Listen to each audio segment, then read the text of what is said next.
Pues muy buenas tardes a todos y todas. Desde la Coordinación de Desarrollo Académico e Innovación Educativa de la UAM Coajimalpa, a través de la Jefatura de Formación e Innovación Docente, les damos la más cordial bienvenida a esta segunda sesión del tercer ciclo de webinars de innovación docente, denominado Reflexiones después de la pandemia, nuevos horizontes para la educación desde la psicopedagogía. Después de 2 años de pandemia, nos detenemos a reflexionar y conocer las tendencias de la psicopedagogía, así como adaptaciones, recursos y nuevas miradas que se han generado a partir de este tiempo. Este ciclo de conferencias abiertas a todo público se brindarán las bases para la reflexión acerca de estos temas de actualidad.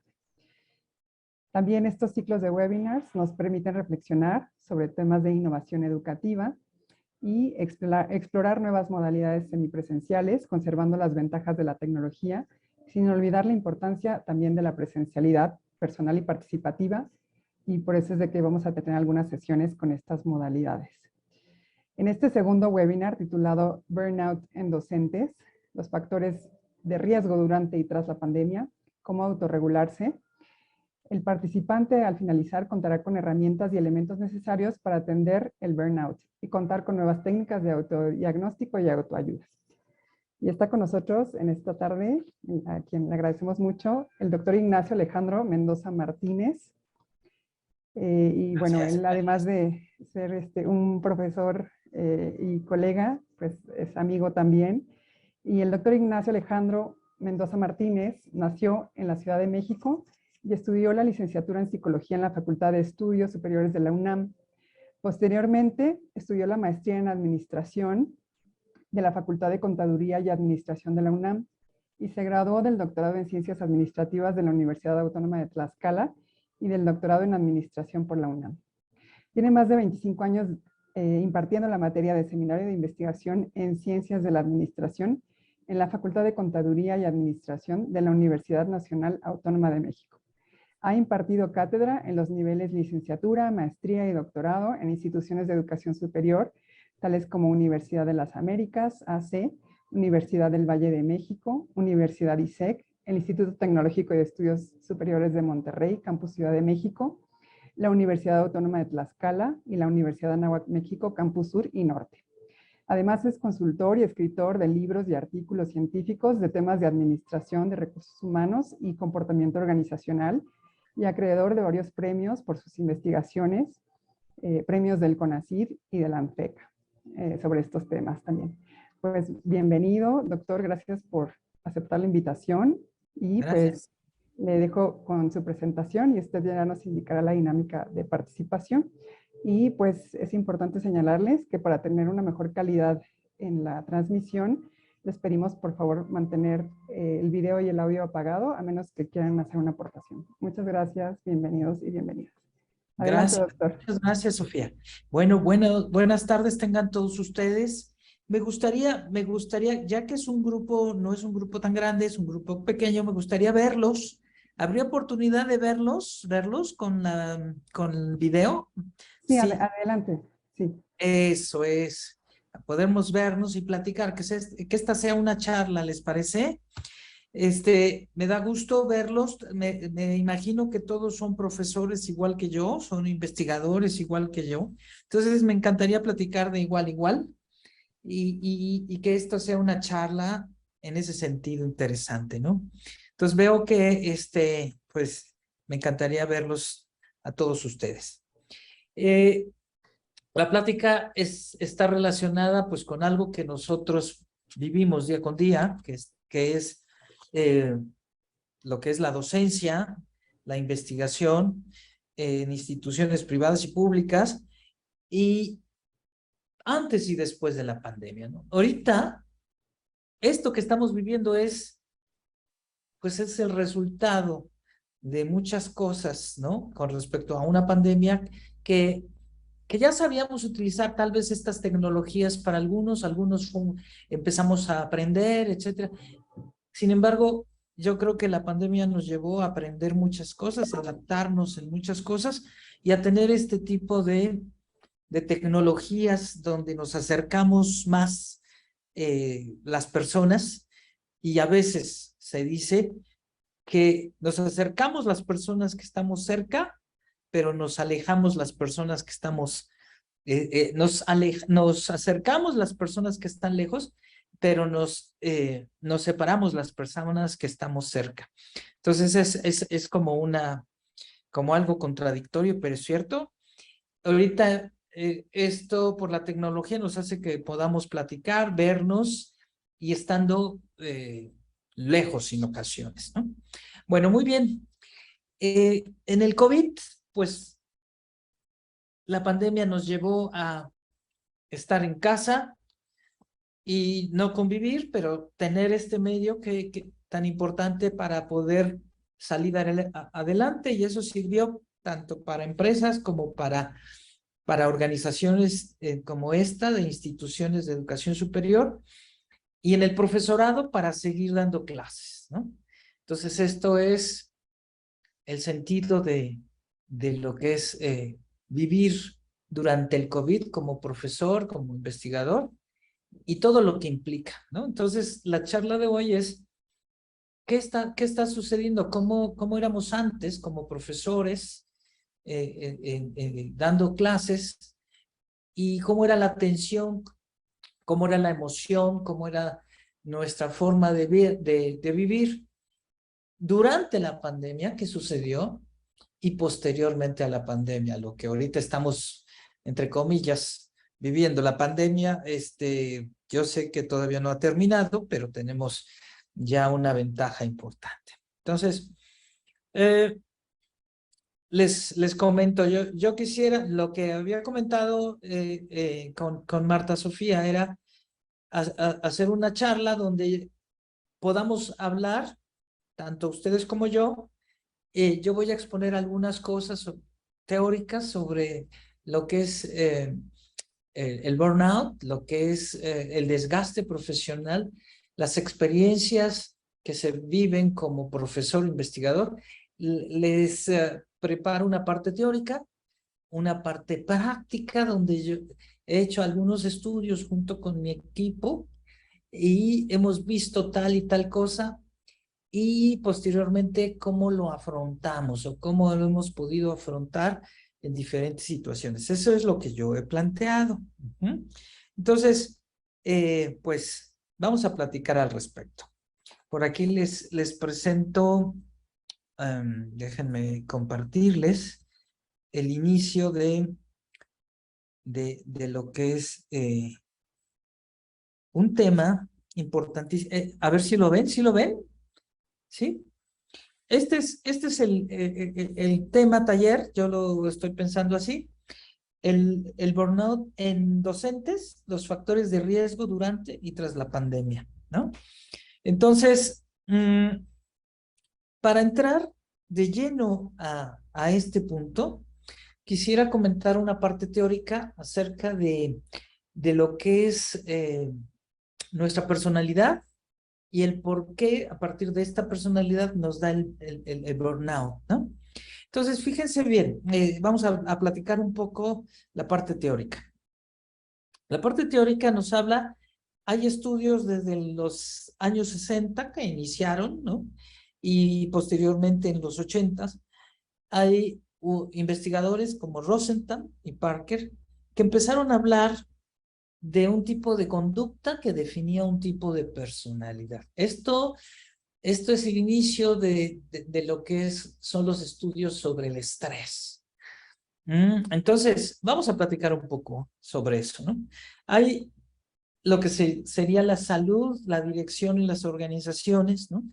Y entonces estamos hablando de que las personas en las organizaciones van a estar sanas siempre y cuando exista un equilibrio en los aspectos biológicos, psicológicos, sociales, a nivel científico, y un tanto también alcanzamos la esfera espiritual. Entonces, cuando hay un desequilibrio en la parte biológica de nuestro ser, en la parte psicológica, en la parte social o en la parte un tanto espiritual, pues eso, desde el modelo médico, vamos a hablar de que hay un proceso de salud y desequilibrio de la salud, ¿no?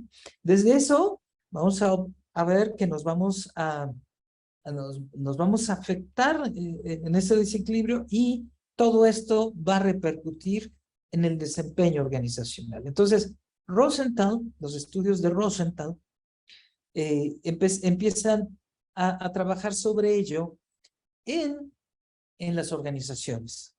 Y se dan cuenta de que ven dos tipos de personalidad muy claros, pero muy, muy claros a nivel de conducta.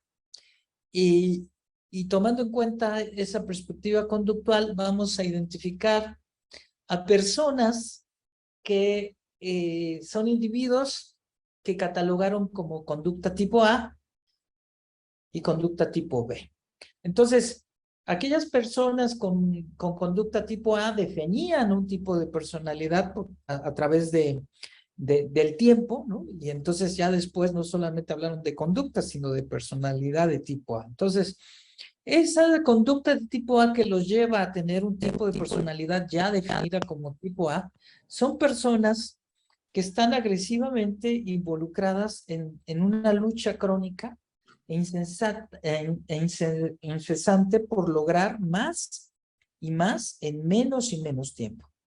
Y si se requiere hacerlo contra los esfuerzos de otras personas o cosas, ¿no? O sea, es muy interesante aquí.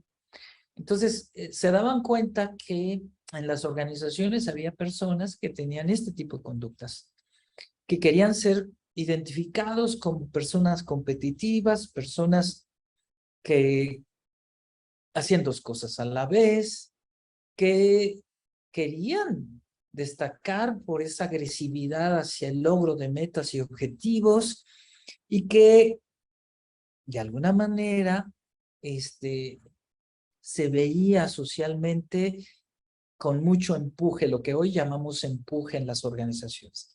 Entonces, muy estresadas y que incluso se mostraban agresivos, ¿no? Entonces, hay elementos de conducta de tipo A, como están siempre moviéndose, caminando, comiendo rápidamente. En ese sentido, está mucho el apresúrate en ellos, ¿no? Están moviéndose, cambiándose y mostrando que están trabajando. Se sienten impacientes con la velocidad a la cual muchos eventos toman lugar. Esto es, ayer debimos de haber terminado las cosas, ¿no? Entonces, las cosas son para ayer, ¿no? Y hay agresión. Tratan de pensar en dos o más cosas a la vez. Esa es la conducta de tipo A, ¿no? Y dentro de su mente, dentro de su pensamiento, no están de acuerdo con el tiempo libre. O sea, son personas que no tienen permiso interno en decir que es necesario tomarse el tiempo y descansar, ¿no? Están trabajando, ¿no? En otras palabras, son como más orientados hacia el logro de metas y no hacia las personas, y podríamos decir que son trabajólicos. Están obsesionados con los números, miden el éxito en términos de cuánto adquieren en cada cosa. Entonces, esta es la conducta del tipo A, y en ese tiempo, pues era muy interesante porque se dieron cuenta que eran los que eran premiados en las organizaciones. Estas personas son bien vistas, incluso si tienen el área de supervisión, pues pueden empujar a otros para que logren metas y objetivos. Entonces, muy, muy aplaudidos por los directivos. También se dieron cuenta que la conducta de tipo A en sus estudios está asociada a otro tipo de a patologías de tipo psicosomático o problemas también ya, pues no solamente psicosomáticos, sino posteriores, es decir, con aspectos cardíacos, ¿no? Con aspectos de problemas incluso cerebrales, ¿no? Compulsivos a poder tener paros cardíacos y paros de tipo cerebral, ¿no? También hicieron estudios con respecto al fumar y con respecto a personas que consumían alcohol u otras drogas. Entonces, la personalidad tipo A correlacionadas con orientaciones al alcohol o las drogas, los llevaba a tener paros cardíacos o problemas de brotes cerebrales, ¿no? Este es un problema con personalidad tipo A, orientadas al esfuerzo, al logro, premiadas en las empresas, y con mucho empuje, agresivas, ¿no? Ese es un tipo de conducta de tipo A. Estos fueron los primeros estudios sobre ello. La conducta de tipo B. La conducta de tipo B, me pueden interrumpir cuando tengan, en el caso que quieran platicar, o me pueden decir. Me pueden interrumpir. La conducta tipo B, identificaron otras personas que son completamente distintos a los anteriores. Son personas que disfrutan su tiempo libre, logran metas y objetivos también, pero no les interesa ser competitivos. No están agresivos, disfrutan del trabajo y disfrutan de la relación humana. Entonces, su conducta hace ver que son diferentes, incluso contrarios a los otros, ¿no? Disfrutan su tiempo libre, tienen permiso para vacacionar, ¿no? No les interesa competir, logran sus metas y objetivos y sus relaciones humanas son excelentes, ¿no? Entonces, los tipos de personalidad B están raramente apresurados por el deseo de obtener un salvaje número de cosas o participar en una serie eternamente creciente de eventos en una cantidad de tiempo siempre decreciente. O sea, ellos no tienen problema con el tiempo, no tienen problemas con esa búsqueda de empuje que en las empresas en esos tiempos, y creo que también hoy, son premiados, son muy premiados, ¿no? En este caso, ¿no? Incluso para los Bs, para los de personalidad tipo, más bien, para los de personalidad tipo A, los Bs, pues no estarían trabajando, ¿no? Para incluso para los directivos, una personalidad B diría, si la ven, dirían, oye, pues como que no están muy relajados, ¿no? Entonces, estas son las características. Nunca sufren de sentido de urgencia del tiempo con su acompañante impaciencia. O sea, están relajados. Entonces, alguien relajado en las empresas, pues a veces no es bien visto. Tienes que estar moviéndote. No sienten la necesidad de mostrar o discutir, ya sea sus logros o éxitos, a menos que tal exposición sea demandada por la situación. O sea, no les interesa competir. Juegan por diversión más que por exhibir su superioridad a cualquier costo. No quieren demostrar que son superiores, pero si lo requieren, lo podrían hacer. Y la otra, pueden relajarse sin culpa. O sea, eso es interesante. En el caso de la personalidad tipo B, tipo A, perdón, el relajarse, no tienen el permiso a relajarse y se sentirían culpables. Fíjense lo interesante. Personalidad tipo B son contrarios y pueden relajarse sin culpa. Muy bien, estas dos tipos de personalidad las estudiaron muy bien Rosenthal y Parker. Bueno, posteriormente se incluyó otro tipo de conducta, la tipo C. Otro tipo de conducta que nos lleva a otro tipo de personalidad. O sea, si estamos dentro de un enfoque conductual, solamente enfocándonos en la conducta, entonces la personalidad tipo C entra como otro diferente entre A y B. Son personas que niegan sus sentimientos y las reprimen las emociones. O sea, son personas que se muestran pasivas en las organizaciones. No quieren competir, y la otra no están relajados. Muestran mucha ansiedad.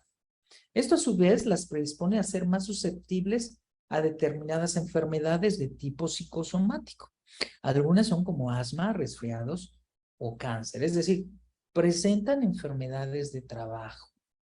Son las personas que de repente no llegan a trabajar porque hay una somatización, porque les duele la cabeza, por la migraña, gastritis, colitis, están muy cansados y pues hay un pretexto para decir que necesitan faltar en las organizaciones. Se dice que están relacionadas con el cáncer. Aquí yo considero que todavía faltan investigaciones para ese tipo de cosas. Entonces son personas que de alguna manera tienen fuerte el locus de control externo, es decir, ellos no manejan su vida, sino los factores externos son los que llevan su vida. Ellos no tienen autorregulación, no deciden sus metas y objetivos y por lo tanto estas personas son influenciadas por el ambiente laboral, por el clima laboral y tienen poca asertividad, ¿no? Entonces, muy interesantes los estudios de Rosenthal con respecto, por lo menos, a la conducta de tipo A y B, y considero que actualmente podemos empezar a trabajar con la personalidad de tipo C. Estos fueron los inicios de los médicos y los psicólogos desde los años 60 en trabajar con problemas de tipo emocional y concretamente con el estrés. A ver, entonces estamos viendo la parte teórica. ¿Qué piensan? ¿Preguntas, dudas sobre este tema? A ver, ¿quién quiere comentar? A ver, Minerva, Mendoza, ¿alguna pregunta que tengas por ahí? Hola, buenas tardes. Buenas tardes. ¿Puede haber tipos de conductas mezclados? Buenas tardes. Sí, puede haber tipos de conductas ¿Puede haber mezclados. tipos de conductas mezclados A, B y C? Sí, nosotros podemos tener en nuestra personalidad una mezcla de estas tres conductas y es muy buena pregunta. No somos totalmente A's, no somos totalmente B's, no somos totalmente C's, sino tenemos en nuestro portafolio tipologías, ese tipo de cosas, ¿no? En ocasiones, en los estados de nuestra vida, como de manera cíclica, de repente, pues hemos tenido algunos principios de conducta B y en ocasiones pues cuando estamos muy jóvenes y las organizaciones nos demandan que seamos exitosos, que queremos muchas experiencias, que no tenemos tal vez experiencia y que queremos crecer, pues la conducta de tipo A está, pero tremendamente fuerte. Y en otros elementos de la vida, cuando ya tú ya tienes más experiencia, cuando ya adquiriste habilidades de tu puesto, etcétera, la conducta de tipo B está sensacional. Pero cuando estás en alto estrés y estás en distintas cuestiones que exige la vida práctica, a lo mejor has tocado la conducta de tipo C. Entonces, Minerva, eso es interesante. Aurora, ¿tienes alguna pregunta? ¿Me escuchan? Sí. Es que como traigo audífonos, no estoy en mi casa. Pues en el área que nosotros que estamos, porque por ahí hay un compañero mío también, hay muchos doctores y maestros en ciencias. Entonces, que eso sí hay mucha competencia, pero desgraciadamente sí hay muchos refritos en sus trabajos y no se ocupan mucho de los chicos de licenciatura, por ejemplo. Entonces ellos le dan más hacia los de posgrado, pero yo pienso que debe ser así como que desde primaria, después secundaria, vocación, bueno, medio superior, después superior, y en este caso si comparamos a nivel licenciatura y posgrado, pues, estar bien preparados o preparar bien a los chicos en la licenciatura y después a posgrado. Entonces, como que ahí se pierden en sus competencias, en el que pues sí, yo veo que tienen muchos trabajos y demás, pero digo, bueno, tal vez les satisfaga, pero ¿en qué les satisface? En el aspecto económico. Entonces digo, bueno, ¿qué tan real es que su trabajo sí está incidiendo hacia los chicos? Y yo veo que no mucho. Gracias. Ok, muchas gracias, Aurora. Muy bien, entonces, pues esto es un principio. El tipo de personalidad nos lleva a sentir, a tener el estrés, ¿no? Y ahorita comentó Aurora algo interesante. Tienes que publicar, tienes que estar en el SNI o mantener el SNI, tienes que dar clases, y entonces empieza la competencia o empieza la conducta de tipo C, por ejemplo, el estrés, el alto estrés. Y empezamos a verlo de otra manera. Ya vamos a ver otra parte teórica sobre lo que es el burnout o desgaste profesional. Es aquí cuando aparecen otros modelos diferentes a los anteriores, hablando de casi lo mismo. Entonces, vamos a compartir esa presentación para que entremos a lo que ya sería no sé si ya ven, ¿sí ven la presentación? Sí la ven, Sí, ¿no? doctor. Ay, doctor, también aquí hay otra pregunta A ver. en el chat de Belén. ¿Cuáles son de estas tres personalidades, cuál es la más compleja? Bueno, la más compleja y que falta hacer estudios es la personalidad de tipo C, porque es la que tiene ya la enfermedad. O sea, la A y la B, la A es la que se premia. Fíjense, me vuelvo a ir a la anterior. La A es la que se premia porque dice, tienes empuje, sabes trabajar bajo presión, pero no es así, al contrario. Una persona de tipo A no está canalizando bien su estrés. Es una persona que está canalizando el estrés, provocando más estrés en los demás, la conducta de tipo A. Porque el estrés, el estrés está relacionado con la estrechez, está relacionado con el estrés en los músculos, está relacionado con síntomas como los que dije, ¿no?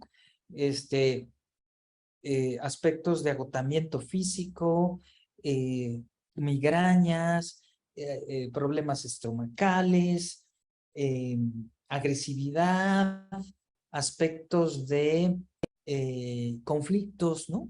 Con el estrés, ¿no? Por tratar de resolver varias cosas, ¿no? Entonces, las de la conducta de tipo A dicen, están trabajando, ¿no? Imagínense en un área de producción, no, está re bien porque son supervisores que están manteniendo a los demás para que trabajen. Pero a la larga, estas personas pueden traer trastornos de tipo, primero digestivo y después más bien de tipo del corazón o problemas en el cerebro por esa cuestión de trabajar de esa forma. Tere está levantando la mano. Tere. Sí, una pregunta, Ignacio, desde tu óptica y viendo hacia los estudiantes, partiendo de que somos docentes, si tú les tuvieras que poner un tipo de personalidad en una mayoría, ¿tú cuál dirías que ves actualmente? Actualmente están entre A y C. Tengo alumnos, y a lo mejor está relacionado con lo que decía Aurora, nosotros estamos a lo mejor trabajando en los 3 niveles o más, licenciatura, especialidad, maestría y doctorado. Pero en muchos están en del tipo A. O sea, he estado haciendo estudios tanto en profesores como en el alumnado. Y también tienen problemas, muchos de tipo de estrés por la conducta de tipo A. Está tremendo.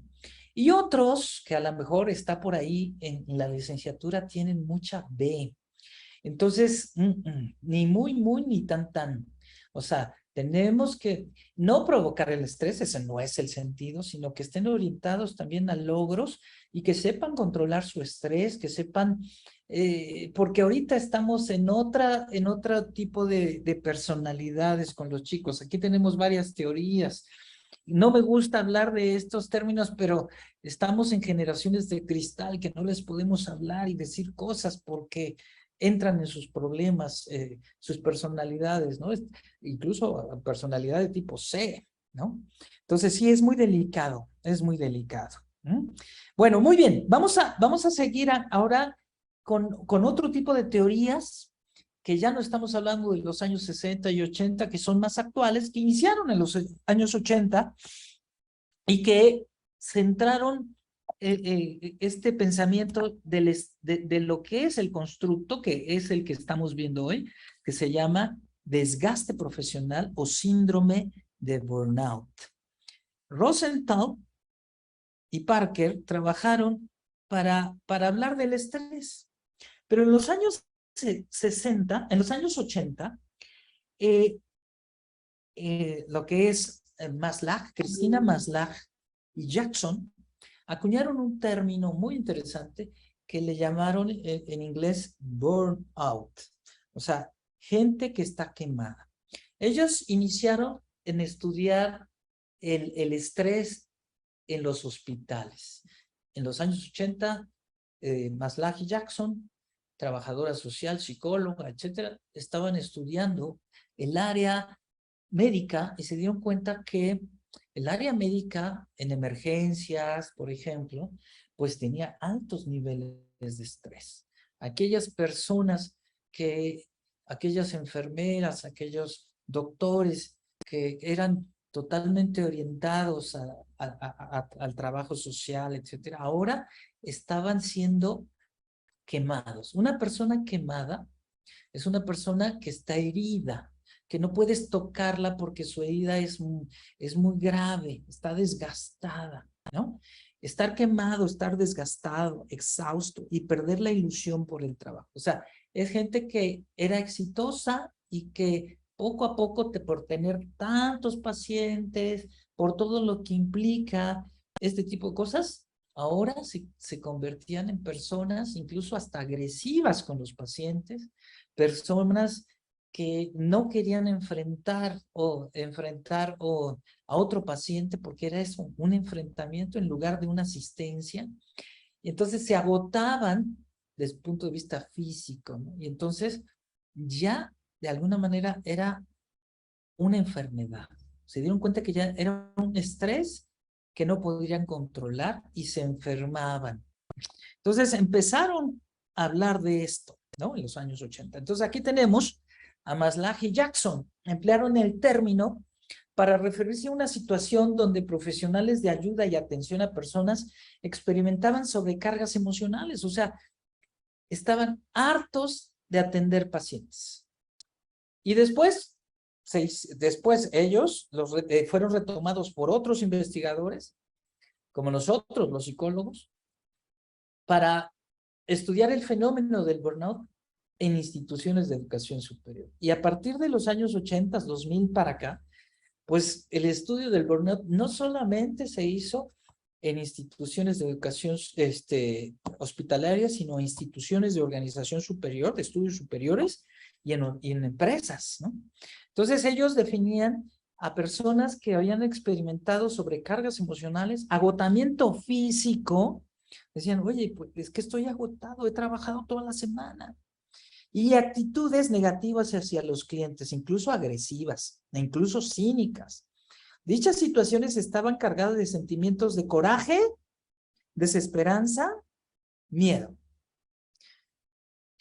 Trasladándolo al ambiente de la educación, pues era lo mismo. O sea, atender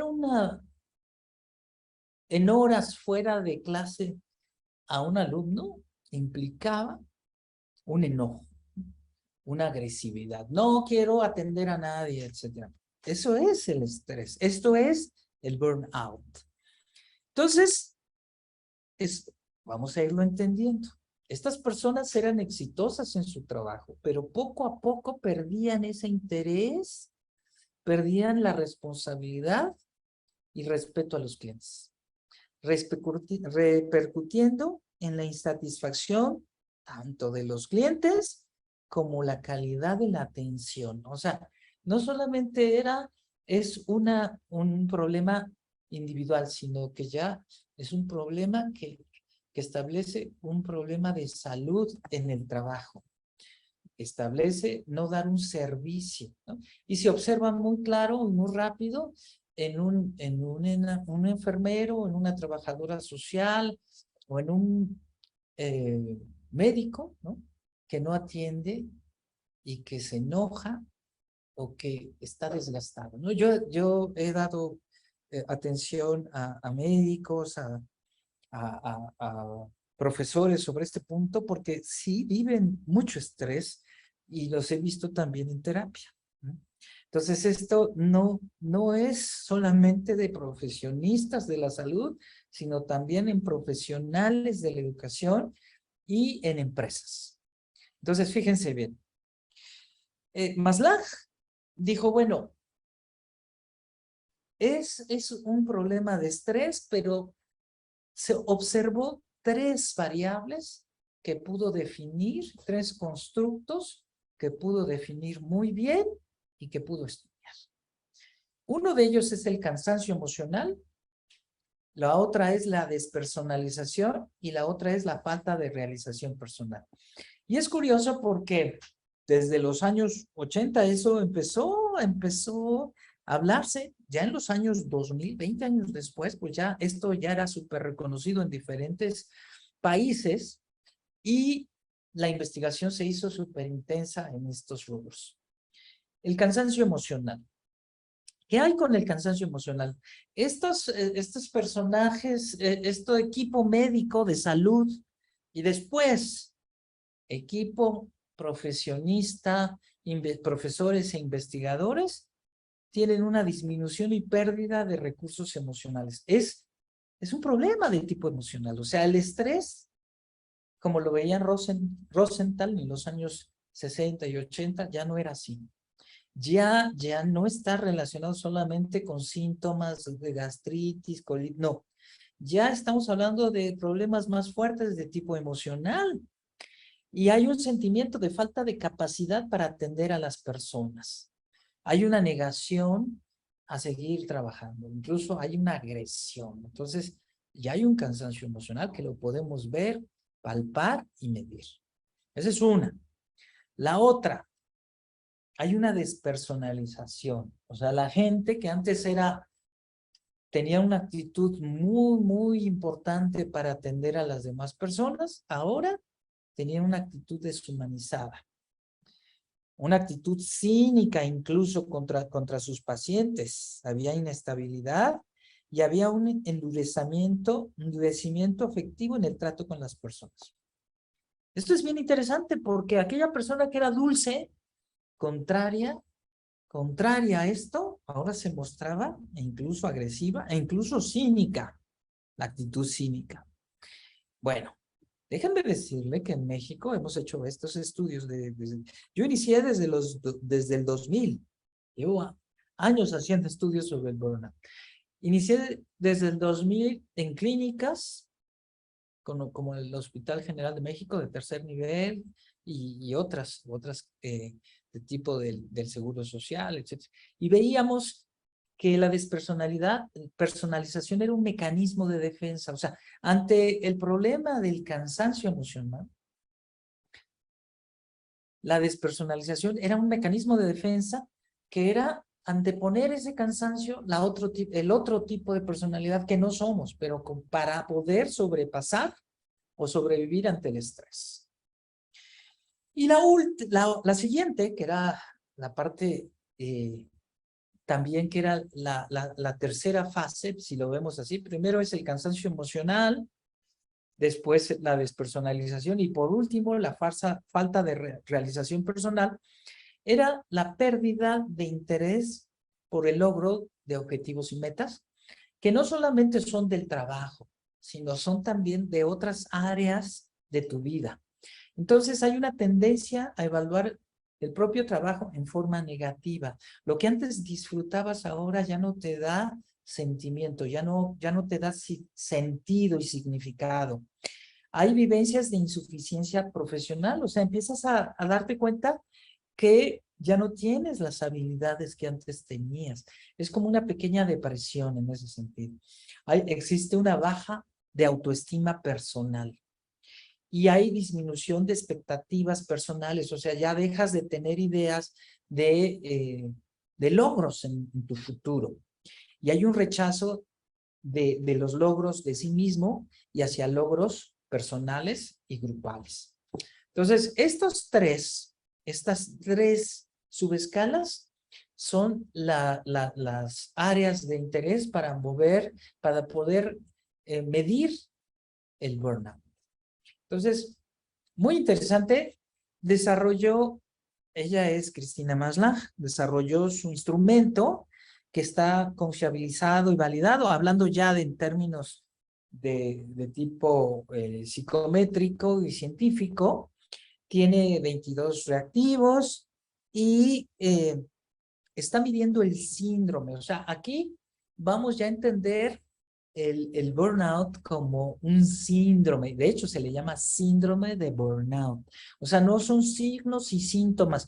Aquí hay que entender varias cosas. Síntomas son subjetivos, signos son objetivos y síndromes es el conjunto de síntomas y síndromes. Entonces ya lo catalogaron como enfermedad laboral. Desde los años 80 ellos empezaron a estudiar esto y darle esa categoría de enfermedad. Hasta en la actualidad, ya en la pandemia, se definió el burnout o desgaste profesional como una enfermedad laboral y hay una norma, que es la norma 035, que va a evaluar esto. Entonces ya la persona, ya los trabajadores pueden comentar y pueden decir que están enfermos y tener una enfermedad por una cuestión de tipo estrés. O sea, el vivir el mundo de hoy en la pandemia, durante la pandemia y después de la pandemia, nos lleva a vivir en alto estrés en las empresas. La tecnología ha llegado a resolver muchos problemas, pero ha llevado también a que las cosas son para ayer, no son para hoy. Entonces, las personas viven en un alto nivel de estrés. Entonces, Cristina Maslach desarrolló su instrumento para medir el burnout, el MBI. En México, pues yo lo he usado mucho, durante muchos años, y sinceramente yo he visto que para evaluar la despersonalización de ese instrumento tiene algunos problemas de tipo psicométrico y que no alcanzan los niveles de confiabilidad y validez. Es por eso que los investigadores, psicólogos, que estamos viendo esto, hemos desarrollado nuestros propios instrumentos, retomando los constructos de Maslach, pero con la adaptación. Yo tengo mis propios instrumentos que miden estos tres constructos, pero no estoy usando la escala de Cristina Maslach. Muy bien, voy a dejar de compartir y van las preguntas. Preguntas, dudas que tengan con respecto ahora al burnout. Ya no es el estrés de allá, de los años 80, ya vivimos en un estrés que yo llamo el mundo VUCA. El mundo VUCA yo no lo definí, sino lo definió la Armada de Estados Unidos desde los años 90, y nos dice que vivimos en un mundo voluble, en un mundo vulnerable, un mundo incierto, ambiguo, ¿no? Entonces, cambiante y ambiguo. Entonces, pues, el VUCA, ese mundo cambiante, nos pide adaptarnos y la forma de adaptarnos es el estrés. Nosotros tenemos que tener estrés como una forma natural para actuar. Y desde la definición de estrés, ese estrechamiento, ese nivel del organismo para adaptarse, que implica la huida o el ataque, pues lo usamos como parte de un organismo animal, pero ya en un contexto muy diferente. Antes, pues identificábamos al animal y al animal era el que tendríamos que cazar para comer, etcétera. y hoy se nos perdió ese estímulo y ya no sabemos qué nos da estrés. Ese es el mundo en que vivimos. Preguntas, dudas. ¿Quién quiere comentar ahora el modelo de Maslow con respecto al estrés de hoy, al desgaste profesional? Y yo les voy a preguntar, ¿sí viven el burnout? ¿Sí, los profesores de hoy, los investigadores, viven el burnout o no? A ver, Aurora se está moviendo, quiere platicarnos. Sí, bueno, es que yo ya había escuchado esto del burnout, ahora en lo de la pandemia, y yo tenía yo creo la mala idea de que era que como teníamos tanto tiempo, pues no poníamos como nuestro horario, Sí, sino en el día ahí trabajábamos porque me pasó. Ya sí. después sí primero fui poniendo tiempos, después así todo el día, después ya fui poniendo tiempos. Entonces, y yo pienso que, bueno, yo fui de las afortunadas de estar en casa, afortunadamente no me dio COVID y hasta ahorita no, pero sí viví estrés. Y yo pienso también, ahorita regresamos, pero estamos en paro, estoy en el Politécnico, allá completamente presencial, pero sí siento el estrés. ¿Por qué? Porque las condiciones sanitarias no están adecuadas. Entonces, no sé si esto sea también, pues, parte de ese burnout, porque ya estoy menos estresada. O sea, sí voy, ya no tengo el miedo que tenía al principio, pero siento que sí estuve en ese burnout. No sé si todavía estrés por la crisis sanitaria todavía sea esto, pero bueno, eso es lo que yo siento que viví. Gracias. Sí, muchas gracias, Aurora. Aquí ya estoy leyendo, Belén nos dice, el estrés ha evolucionado, al igual que las emociones, las actitudes, las aptitudes. Sí, o sea, lo que llamamos hoy estrés, anteriormente a lo mejor se conocía de otra forma, pero hoy estamos hablando de un estrés en este sentido que incapacita, un alto nivel de estrés durante el COVID, y yo les voy a platicar que durante el COVID hicimos investigación a nivel nacional con estudiantes y profesores, y les voy a mostrar algunos resultados. Pero entonces, el estrés ha cambiado, es verdad. El regreso a las aulas, nos dice Enrique, fue un golpe para los alumnos, tanto para los alumnos como para los profesores. Yo recuerdo que en la UNAM y en la NAHUAC tuvimos que aprender de un día para otro cómo trabajar en Zoom, por ejemplo, y dar las clases en Zoom. Y entonces fue tremendo, ¿no? Ajá. Si hubo cambios en lo emocional, las actitudes, ¿qué vamos a hacer como docentes? Ese es el problema. Ese es, porque ha cambiado el estrés y lo que nosotros decimos, bueno, pues nosotros nos formamos con la personalidad que tenemos actualmente, y yo les hablé de las 3 tipos de personalidades, A, B y C, y el síndrome de burnout, pues más que nada son los resultados de vivir en una vida buca, en un mundo buca, un tipo de adaptación que puede ser positiva o negativa, depende, ¿no? Pues, o sea, es una adaptación, es una reacción que nosotros tenemos ante el medio ambiente. Pero aquí nos tenemos que preguntar si las autorregulamos, si lo resolvemos o no lo resolvemos, si esto nos incapacita o no nos incapacita, o provocamos más estrés. A ver, Mariluz levantó la mano. Mariluz. Sí, hola, buenas tardes. Yo considero que esto del estrés, sí, efectivamente, ya, como bien nos mencionó en los antecedentes, pues data de hace algunos años, pero creo que, con este efecto globalizador y todo esto de estar en competencias y entrar en el mundo de la competitividad, realmente nos lleva a estar en una guerra interna, en el querer lograr más y tener más y más grados y participar en más congresos y en más ponencias y con mesas redondas y etcétera.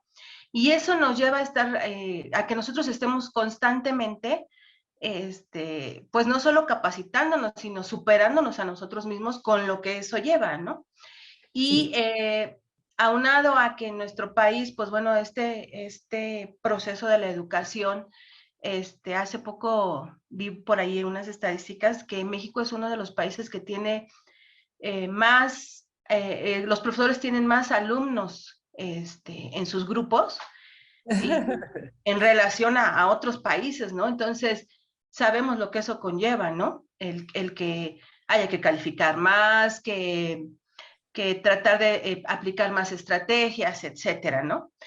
Y bueno, derivado de la pandemia, como bien comentan, pues esta vorágine en el que se vieron la mayoría inmersos en dar clases en línea, en aprender a manejar una u otra herramienta, eso les hizo realmente, pues, estresarse mucho. Yo digo les hizo porque yo tengo ya cerca de 15 años trabajando en línea. Sí. Me gusta mucho trabajar en línea, desarrollo materiales en línea, imparto clases en línea, doy talleres a profesores para que justamente sepan utilizar todo esto de las herramientas didácticas digitales, ¿no? Entonces, yo realmente sí vi cómo estaban todos estresados, no sabían qué hacer, y digo lo vi porque tengo 2 hijos, entonces yo veía las clases de los dos y había veces que yo misma me daba de topes en la pared porque decía, no, no, no, no, no puede ser, ¿no? Pero pues desafortunadamente es también esa falta de enfoque en la capacitación, porque solamente piden cursos por cubrir, yo les digo corcholatitas o puntitos, pero no por enfocar la capacitación hacia dónde debe de ir, ¿no? Antes de este curso de conferencias en la UAM, yo estuve en el otro que fue realmente de herramientas digitales y fue realmente fantástico y no había tanto fórum, o sea, no, vaya, a mí me extrañaba, ¿no? Pero sí creo yo que esto del estrés se debe más a esa competitividad y eso que tanto nos están urgiendo, ¿no? En las Sí, instituciones. sí, Mariluz. Te entiendo perfectamente.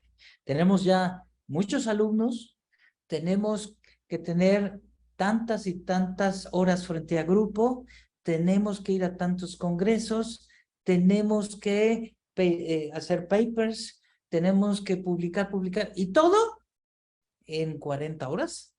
Pero eso realmente nosotros trabajamos más de 40 horas, porque ahora, pues desde casa también, te pueden hablar a cualquier hora y tienes que responder. Entonces esto cambia la vida.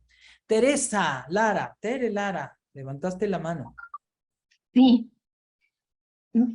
Aquí, bueno, pienso en una reflexión, pero me da la impresión que tú me puedes orientar más por todo lo que has estado trabajando. Así como los psicólogos que ejercen, tienen otro psicólogo con el que platican y demás, porque los docentes no tenemos un esquema así, ¿no? Claro. Y por lo que ahorita decías, yo pienso que el último en enterarse de que está en un burnout es el afectado. Claro. Y esto finalmente te va a impactar en el aprendizaje de tus estudiantes. Claro. Entonces, ¿qué podríamos tener? O de plano, si vamos a estar solos, ¿cómo te detectas? O sea, yo te diría, tú como psicólogo, si no vas con otro psicólogo, ¿cómo sabes que a lo mejor algo de un paciente o de tu entorno te está afectando? Digo, porque ya me lo pones ahí, ¿no? Pero te digo, el enfermo es el último en enterarse. Sí, mira, esta es una pregunta muy interesante porque, a ver. Cuando te duele una muela, te duele la muela y la muela a lo mejor empieza por un dolor pequeñito y ahí tú la dejas. 16 horas. Pero ya cuando te duele fuerte, ¿no? Si no la prestas atención, pues ya sabes que vas al dentista.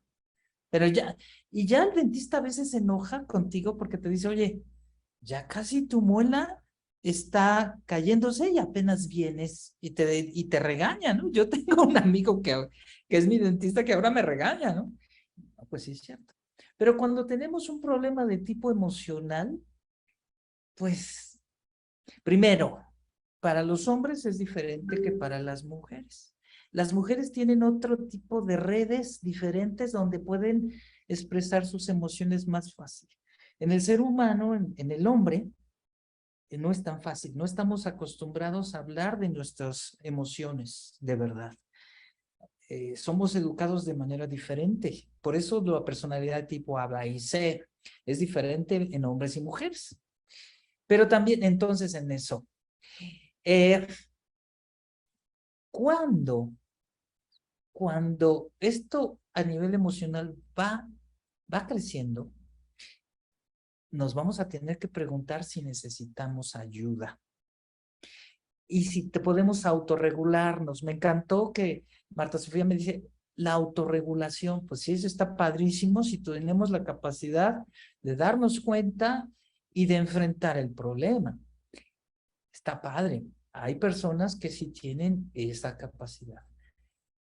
Tendríamos que tener como un mecanismo, como si fuera un semáforo, donde vamos viendo verde, amarillo, rojo, ¿no? Naranjita, para decir alto. Este tipo de cosas ya no las puedo, ya no lo puedo yo solo. Necesito de un profesional, Tere. Y en la vida sería muy bueno que alguna vez hayamos ido con un profesional de las emociones. Y entre más temprano mejor, porque podemos tener más habilidades para la vida, no solamente para el trabajo. Y sinceramente, hablando de mí, muere mi madre, muere mi hermano, yo resuelvo cosas con respecto a la familia, etcétera, y después vino la depresión. ¿Y qué creen? Pues voy con mis profesores y me dicen, Alejandro, ¿qué estás haciendo acá? Tengo depresión. Quítenme mi depresión y órale, a terapia, ¿sale? O sea, sí, porque nosotros somos seres humanos, tenemos muelas, tenemos dientes, pero también tenemos emociones y tenemos una personalidad, pues también tendríamos que ir con la persona si es que ya no podemos resolverlo nosotros mismos. Entonces, eso es lo interesante, ¿no? Aquí Elías Lara, sí, ahora se nos suma el estrés de obtener grados, además certificaciones digitales. Eso es muy cierto, que genera una tendencia en donde las empresas, y no solamente las instituciones de educación superior, yo estoy de acuerdo, buscan que tengas estas certificaciones. O sea, a ver, muy bien, Elías. Yo creo que Elías tiene mucha razón. Yo creo que Elías lo conozco de otro lugar, pero se me hace conocido. Pero es muy cierto. Ahorita las instituciones de educación superior están compitiendo con las empresas por la certificación. Yo, en la UNAM, por ejemplo, se ha pedido matrícula porque los alumnos, en lugar de estudiar la maestría, quieren certificaciones. ¿Por qué? Porque el trabajo les pide eso. ¿Se dan cuenta? La vida de hoy es muy diferente a 20 años. Incluso se los comento, el paradigma que nosotros conocíamos y que nosotros vivimos como profesores, investigadores, ya está cambiando. Ahorita ya requieren que manejemos varios idiomas, que no solamente tengamos maestría y doctorado, sino que sepamos hacer investigaciones, que publiquemos en inglés, en otros idiomas. O sea, el paradigma cambió y tenemos que adaptarnos. Pero eso es cambiar nuestro chip. Cuando nosotros ya tenemos un chip viejito y en poco tiempo lo tienes que hacer, pues, ¿qué creen? Pues entramos en depresión, entramos en burnout. Voy a dar la otra parte teórica. Permítanme, porque el burnout ha evolucionado también y el modelo de Maslow ha sido criticado por los propios investigadores. Entonces les voy a poner el modelo español. Y les voy a hablar ahora de Gil Monte. Gil Monte es un español que también es especialista en el burnout, pero él no le llamó así. Él le llamó síndrome del quemado por el trabajo, respetando el español. Español con Z, él es de España.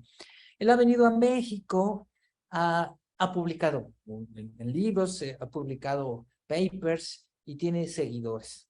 Entonces es el otro modelo, a contraparte de Maslow, y genera también su propio instrumento. Entonces, el modelo de Gil Monte también integra sus constructos. Vamos a empezar por uno de ellos, el desgaste psíquico, que se parece al cansancio emocional, que en otros términos sería casi lo mismo. La aparición de agotamiento emocional y físico debido a que el trabajo se tiene que tratar a diario con personas que prestan o causan problemas, ¿no? Sí. Tenemos que resolver los problemas, pero también somos problemas o somos problemáticos nosotros. Entonces existe un desgaste psíquico, no solamente emocional, sino aquí es un desgaste psíquico. Tu psique, tu forma de ver las cosas ya implica tener una actitud. Entonces aquí les presento a Gil Monte, que les digo es un investigador español que desarrolló su propio instrumento y su modelo y que también es respetable. Por esa subescala de despersonalización en Maslow, entonces él desarrolla otros constructos, como la indolencia, que es la aparición de actitudes negativas, de indiferencia y cinismo hacia los clientes de la organización. Él le llamó indolencia y no despersonalización. O sea, es muy parecido, pues es cinismo a las personas y es una actitud de indiferencia, ¿no? En su español habló de indolencia. Y por último, la culpa. Fíjense, además de ser cínicos, además de tener desgaste psíquico, emocional, ahora tienes culpa por tu comportamiento, ¿no? Son sentimientos de culpa por el comportamiento y las actitudes negativas desarrolladas en el trabajo, en especial hacia las personas con las que establecen relaciones laborales. Ya que te peleaste con tus compañeros, ahora te sientes culpable. Dices, chispas, no debí de hablar así, ¿no? Con mi jefe, con mi compañero. Estas son las subescalas del modelo de Gil Monte. Y muy interesante, ¿eh? También tiene su instrumento, por si ustedes quieren trabajar con él, se llama CESQT. Tiene 20 reactivos, tiene 5 ítems por cada uno de sus 4 constructos. Y este es muy interesante porque está también bajo una escala tipo Likert de 5 puntos. En México, bueno, ahorita está por aceptarse un paper que hicimos aquí en México durante la pandemia, donde estamos haciendo la validez de este instrumento. Ya lo metimos a dictamen y está precisamente ahorita ese paper listo para ya no sé, ya en pocos días ya nos dan la aceptación del paper. Luego se los comparto, luego les platico. Entonces, ya vieron, ¿no? Ya vieron. Son 4 subescalas. Oigan, sí, si nosotros tuviéramos así, nada más como una lista de chequeo para todos, va la pregunta. ¿Tenemos culpa como profesor? ¿Tenemos ilusión por el trabajo? Esta escala es positiva, mientras que las demás son negativas. Fíjense, aquí Gil Monte dijo, no, esta tiene que ser en contraste con las otras, ¿no? La de Maslow, tenemos la escala donde hay una pérdida por los logros, ¿no? En el caso de Gil Monte es ilusión por el trabajo, la parte positiva contra las otras 3 negativas. Entonces, ¿cómo ven? Sí tenemos culpa, sí tenemos ilusión por el trabajo positivo, sí tenemos desgaste psíquico, sí tenemos indolencia. ¿Quién me dice? ¿Quién quiere comentar? A ver, Mayra, ¿estás ahí?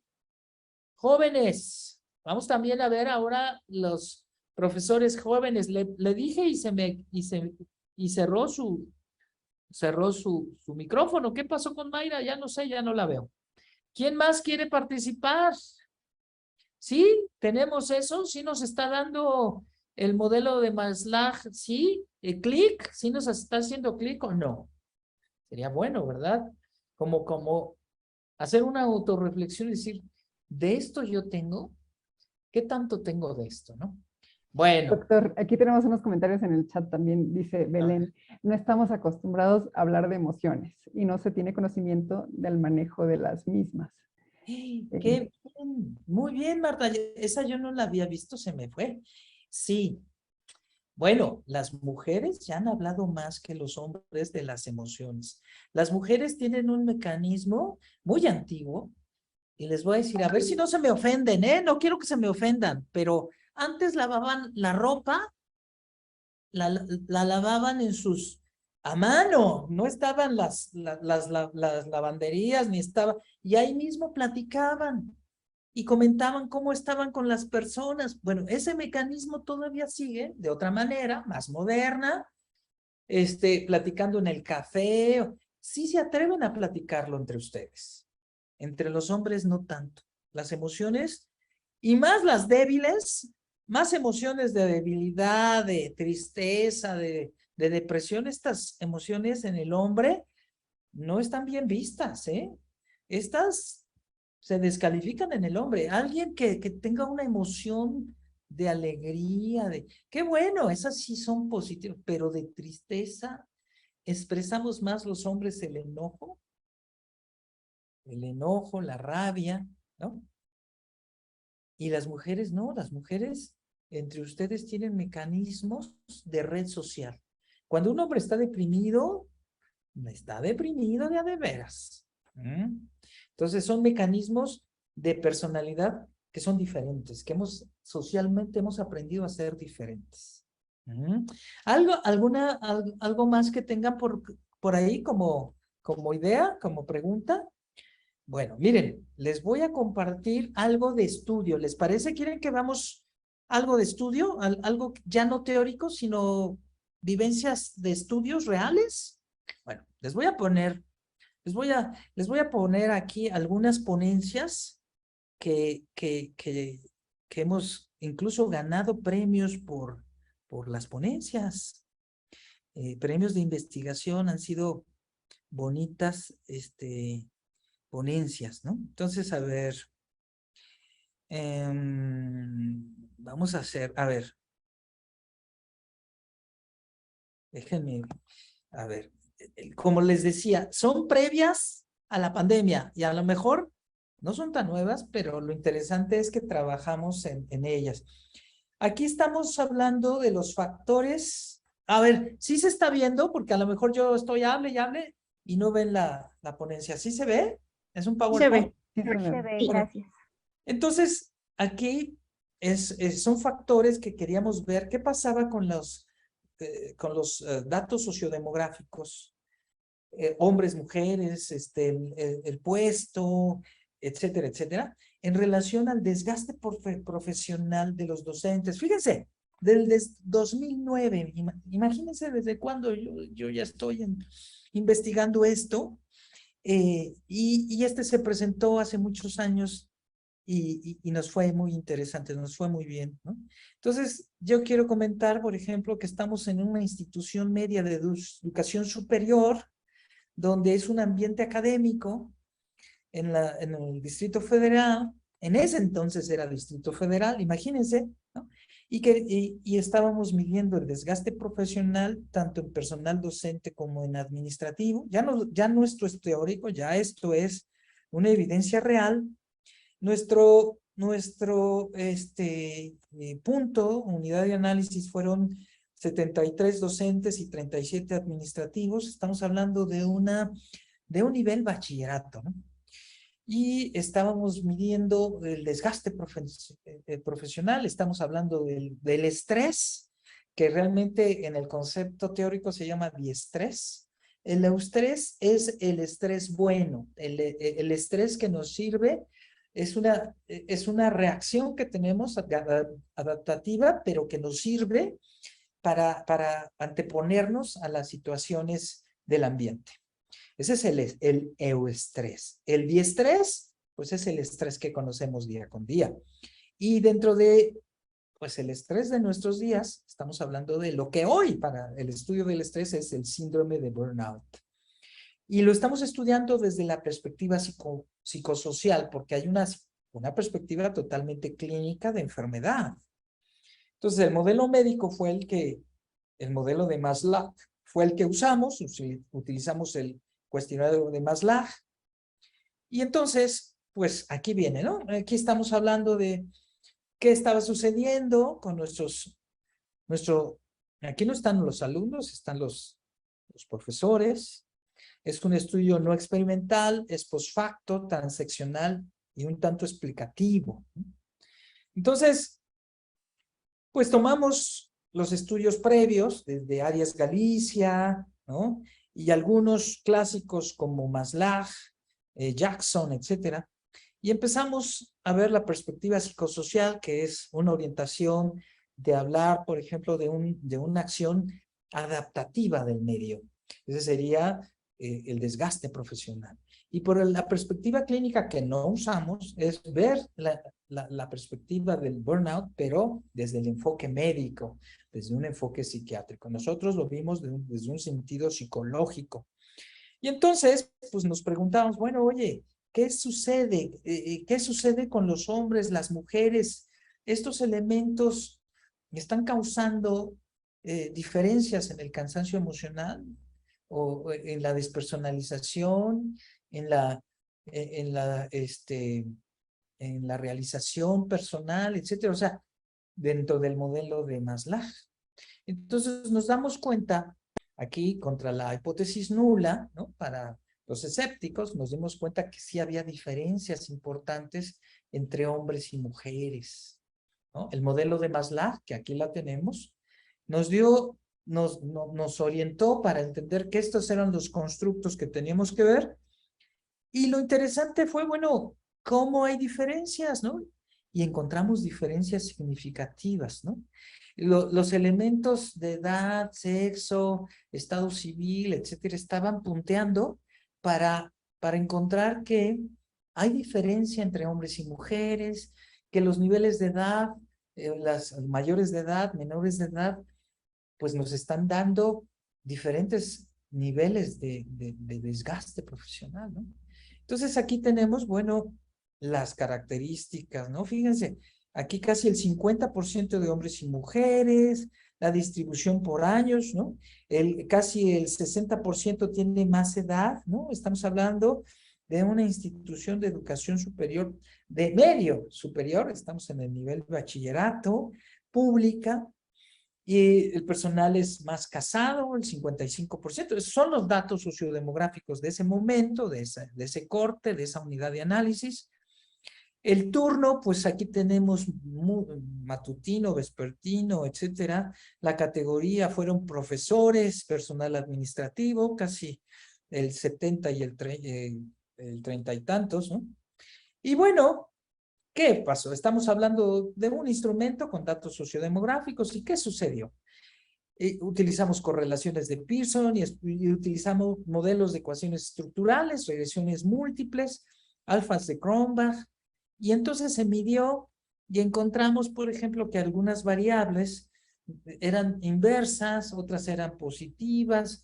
Entonces fue muy interesante observar cómo, por ejemplo, cierta edad, había diferencias en edad, el tipo de... Hay personas y más en educación tenemos varios empleos, yo digo que somos ruleteros de la educación, aquellos están dándonos diferencias significativas con los que trabajan y no trabajan, los que tienen decisiones, hay grado de libertad en la toma de decisiones y la otra, dominio de tecnologías de la información. Estamos hablando de antes de la pandemia, en el año 2000 y tantos, 2009, estamos diciendo, ¿no? Algo así. Entonces, ya en este tiempo estábamos viendo las TICs, si ayudaban o no. Para la despersonalización fue diferente. La edad, el sexo, sí había más despersonalización en el hombre que en la mujer, más afectaba a la mujer, o sea, muy interesantes este tipo de cosas.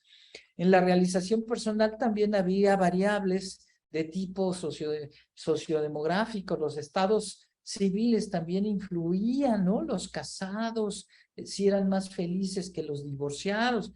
Eso se identificó, aquellos que manejaban idiomas nos daban mayor realización personal, etcétera. Entonces, muy interesante, muy científico, diferencias de medias, por ejemplo, entre personal administrativo y docente, ¿no? El personal administrativo, en este sentido, tenía mayor puntuación que el personal docente, o sea, cosas curiosas, ¿no? Y la otra, las correlaciones inversas siempre con la realización personal en relación a las otras dos que son positivas, ¿no? Entonces, altas correlaciones entre cansancio y despersonalización y contrarias la realización personal contra el cansancio y la despersonalización, tomando en cuenta el modelo de Maslow, ¿no?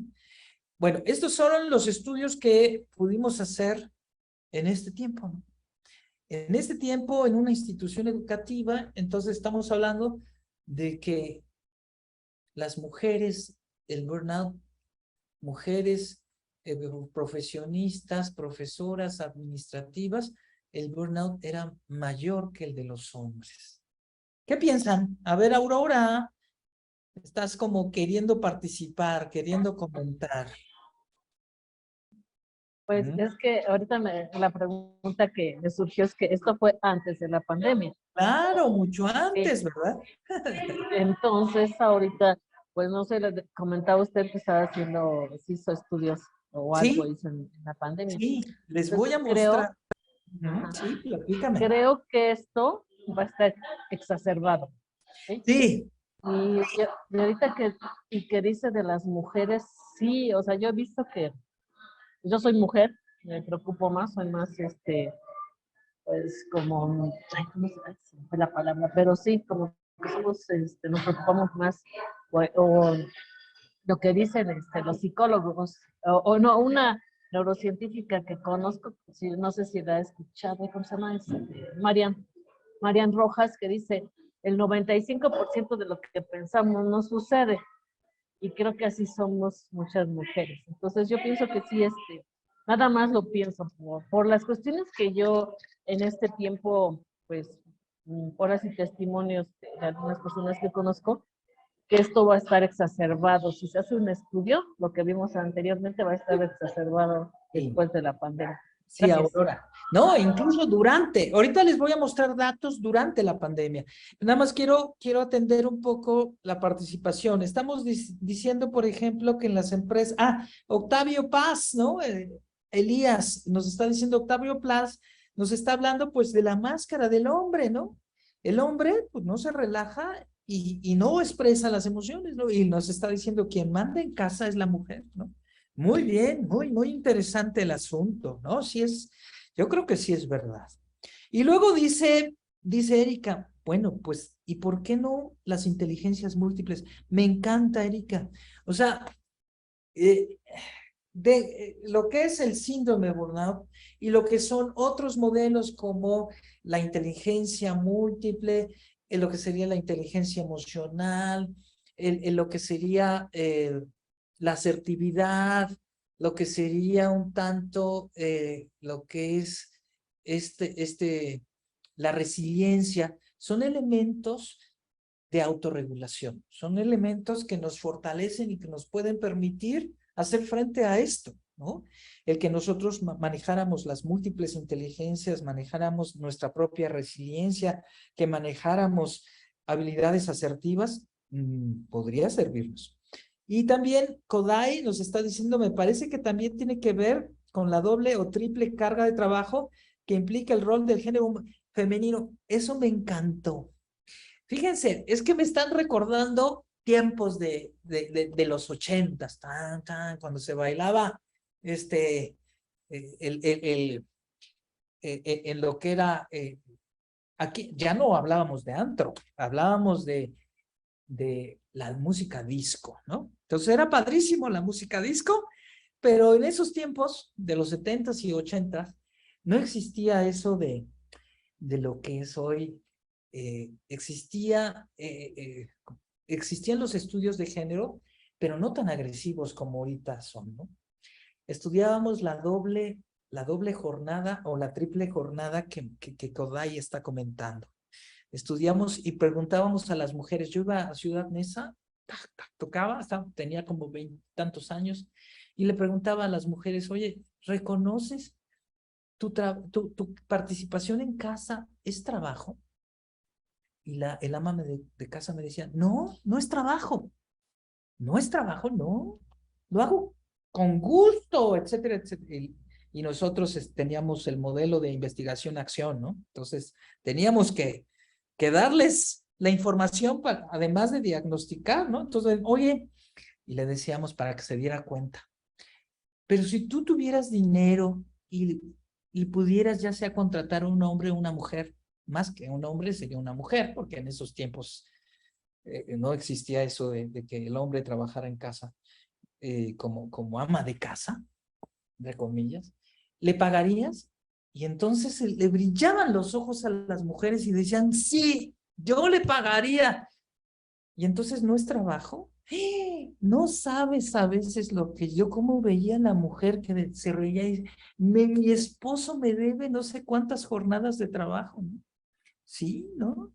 Entonces, ya después yo me iba también y me preguntaba si estaba haciendo bien o les había metido un conflicto ahí en su casa, ¿no? Era un tipo de cosas problemáticas. Pero bueno, eso era entonces, ¿no? Muy bien, les voy a mostrar así pequeños, otros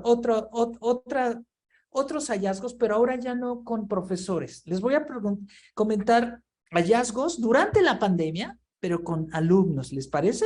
Les voy a mostrar una investigación que ya se publicó.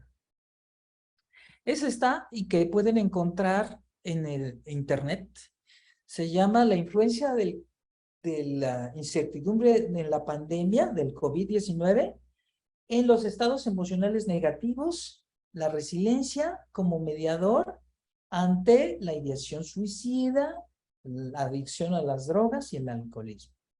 O sea, estas variables a nivel nacional, allá en el norte del país, hicimos este estudio a nivel nacional, pero cuando lo iniciamos, pues lo iniciamos en una institución de educación superior allá, en una universidad muy grande, allá en el norte del país.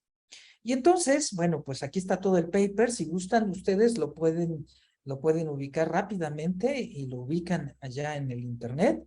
Yo me voy a ir, no quiero hablar mucho porque si no nos llevamos todo el tiempo, pero quiero que vean el modelo. No sé si lo están viendo y yo estoy hablando. ¿Sí están viendo el modelo conceptual? Sí, doctor. Sí, sí se ve. Y doctor, Sí, sí se doctor. ve. Perfecto, miren, este es un modelo, es el modelaje que hicimos con los constructos, aplicando varios instrumentos. Entonces, es muy bonito modelar así.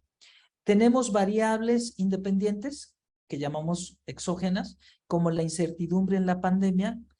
Esa incertidumbre que vivimos está influenciando a los estados emocionales negativos. Queríamos ver si realmente lo influía. Y esta es la hipótesis. Esa incertidumbre provocaba mayor emocional negativo, mayor estado emocional negativo, o esa incertidumbre disminuía la capacidad de resiliencia ante el COVID. Esta capacidad de resiliencia ante el COVID es algo interno. Estos dos elementos externos, queríamos ver si eran mediadores, si realmente estaban deteniendo o filtrando la incertidumbre. Una parte es negativa y la otra es positiva de nuestra personalidad. Pero a la vez queríamos ver dos variables dependientes, endógenas, muy fuertes, que son la ideación suicida de los chicos, estamos hablando universitarios ya, instituciones de educación superior, licenciatura, maestría, etcétera. O, por un lado, la ideación suicidia, pensando que es previa al suicidio y poder detenerla, si era posible. el suicidio. Y la otra, el alcoholismo y la drogadicción. Entonces, esto implicaba 8 hipótesis, este modelo, pero es causa-efecto. Este es un estudio tipo transeccional, no era longitudinal, en un solo tiempo, no experimental y explicativo. Nuestra muestra, pues estamos hablando, déjenme ver de cuántos alumnos, 5,557 estudiantes. Y solamente nosotros tenemos una muestra a nivel nacional donde todavía seguimos haciendo estos estudios, donde todavía seguimos escarbando esto. Y este mismo lo queremos hacer no hemos tenido tiempo, este mismo modelito, pero con profesores. A ver qué pasa. A ver si tienen ideas suicidas o atención o ideación o adicción a drogas o al alcohol. Entonces, bueno, yo me quiero ir hacia los resultados. Dentro de todo, pudimos descartar algunas flechitas, algunas variables, y nos damos cuenta que esto es lo que sucedió. Fíjense bien. La parte del alcoholismo y la drogadicción, en nuestro modelo no se pudo explicar por medio de estas 3 variables que teníamos anteriormente, que son por la incertidumbre, por los estados emocionales negativos o la resiliencia. El problema del alcoholismo y la adicción a drogas es explicada por otras cosas. Entonces el modelo la quitó. Entonces ya no tenemos, o sea, aunque lo dejó, pero pues realmente es insignificante la aportación para explicarla. Pero sí, entonces podríamos ver qué tanto estamos explicando la ideación suicida. Fíjense bien, la R cuadrada, la varianza explicada de la ideación suicida es casi el 20%. Entonces, aquí estamos diciendo que casi el 20% de nuestros alumnos, de esos 5,500 y tantos, su ideación suicida está ahí presente ante el problema del COVID. Recordemos, esto fue, ¿en qué época fue? Pues en marzo o en abril del 2020, donde no sabíamos gran cosa del COVID. Entonces los alumnos ya estaban teniendo ideas suicidas. ¿Y qué lo aceleraba? Pues la parte negativa que hay en su mente, que estaba en contra de la parte positiva que hay en su mente, que es la resiliencia. Y entonces fue bien interesante el poder pelear estos 2 elementos para entender que ante el COVID, directamente el COVID también influía en la ideación suicida o pasaba por estos 2. Pero fíjense, la resiliencia internamente en los alumnos los llevó a que por sí mismos pudieran hacer frente ante la incertidumbre de la pandemia, el COVID, y ante sus estados emocionales negativos. O sea, era un foco amarillo y no rojo. Y que pudimos decirle a la institución que debían de prestar atención, pero que no urgía una estrategia de intervención fuerte porque todavía no era tan grave, ¿no? Entonces fue sensacional esta investigación y esta publicación, es un Q1, este es ya a nivel de investigación, es el más alto nivel de paper que podemos tener.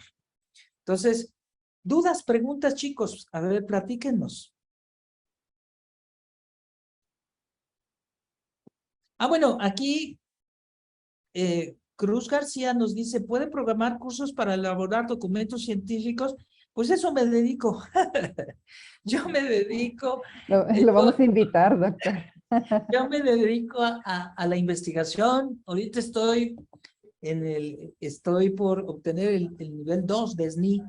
Ya tengo mucho tiempo aquí, más de 30 años en este tipo de cosas. Entonces, bienvenido esa invitación con mucho gusto para apoyar a otros científicos a mejorar sus trabajos o a colaborar. Colaboramos, chicos, de manera conjunta. Yo tengo todo un equipo. No podemos trabajar y no debemos trabajar solos. Tenemos que hacer redes. Aquí, por ejemplo, Sonia y la propia Marta Sofía están dentro de mi grupo de redes. Yo estoy formando doctores y estoy formando investigadores. Belén levantó la mano así. Wendy, ¿quieres comentarnos algo? Vera, ¿estarías dispuesta a un curso? Con mucho gusto.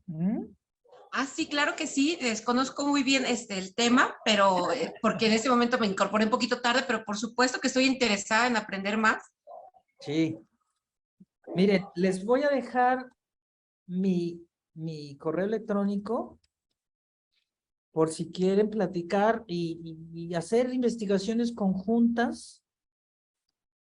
Con mucho gusto.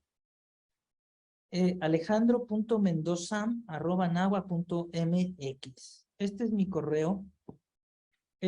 Yo me dedico a la investigación, tengo varios grupos de investigación. Mis investigaciones son el burnout, inteligencia emocional, liderazgo, ¿no? Compromiso, son mis líneas de investigación más fuertes. Y el desarrollo de instrumentos de medición. Muy bien, a ver, dudas sobre lo que les comenté, sobre el paper que les comenté. ¿Qué piensan? Fíjense, las ideas suicidas. Oigan, este modelito podría haber sido igual con los profesores. Yo no lo he hecho, ¿eh? Tengo los datos a nivel nacional, tenemos datos. Fueron 5,000 alumnos, pero de profesores, pues yo creo que tenemos, no sé cuántos. No sé, ahorita diría un número que puedo equivocarme, pero tenemos datos que van a servir para graduar por lo menos a 2 o 3 de mis alumnos a nivel doctorado de esa investigación. Preguntas, Doctor, dudas, chicos. A un ver. comentario.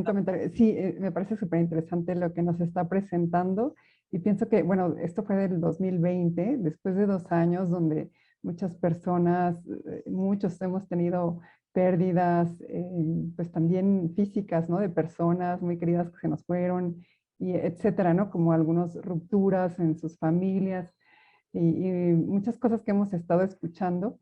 Pues yo creo que este porcentaje aumentaría, ¿no? No sé si tenga estudios más recientes, pero bueno, es una área de oportunidad también ahí. Bueno, poco a poco, esos son estudios de ese tiempo y pensando en la autorregulación, bueno, tenemos estudios ya de cómo poder apoyar a la autorregularnos, ¿no? Entonces, hay estudios, por ejemplo, cómo usar la inteligencia emocional. Fíjense, déjenme ver, ante el COVID-19, miren, les voy a poner la hipótesis, porque ya no nos da tiempo de mostrar todo el estudio, y esto lo hicimos en Colombia. Esto en Colombia. Entonces, fíjense la hipótesis. ¿Sí se ve? ¿Sí se ve? Sí. Sí, doctor. Sí se aprecia, Sí, doctor. doctor, sí se ve. Ok, voy a hacerlo lo más grande para que ustedes vean. Esta es una hipótesis multivariada. Estoy manejando modelos de ecuaciones estructurales. Son estudios causales. Del lado derecho tenemos cierto tipo de variables del estrés, por ejemplo, somatización emocional. Todo esto es inteligencia emocional, ¿eh? Pero aquí tenemos la parte del estrés. Presiones emocionales, las que están en rojo son de tipo estrés, ¿no? Uso legal de medicamentos, ¿no? Presiones emocionales que son negativas, la somatización emocional es negativa, por eso la ponemos roja. Las amarillas, pues estamos viendo si tenemos percepción de competitividad, si es buena, o si nos sentimos fuertes, o nuestro desempeño se ha afectado emocionalmente, por eso es amarilla. ¿Qué tanto repercute en nuestra salud, ¿no? En este momento, tenemos resiliencia emocional, ¿no? Salimos adelante. Entonces, esto es como nuestras variables dependientes, con focos rojos, verdes, amarillos. Sería muy padre que tuviéramos altos estos verdes, bajos los rojos y los amarillos un poco altos, ¿no? Y aquí tenemos factores de inteligencia emocional. Este es un modelo mío, este es modelo de mi equipo. Esto no estamos hablando de Gartner, no estamos hablando de Goleman. Esto es un instrumento que ya tiene años que está en el mercado. Ahorita voy a decir la marca, pues es Grupo Human. Y ahí esa institución tiene este instrumento que aplicamos y que hacemos investigación en empresas y que en este caso la aplicamos en Colombia y nos dimos cuenta que nuestros estudiantes, aquí tenemos la fiabilidad, o sea, ¿qué pasaba? Tenemos buenos niveles de confiabilidad. La validez, el AVE tiene que estar por arriba por lo menos de 50 y lo obtiene.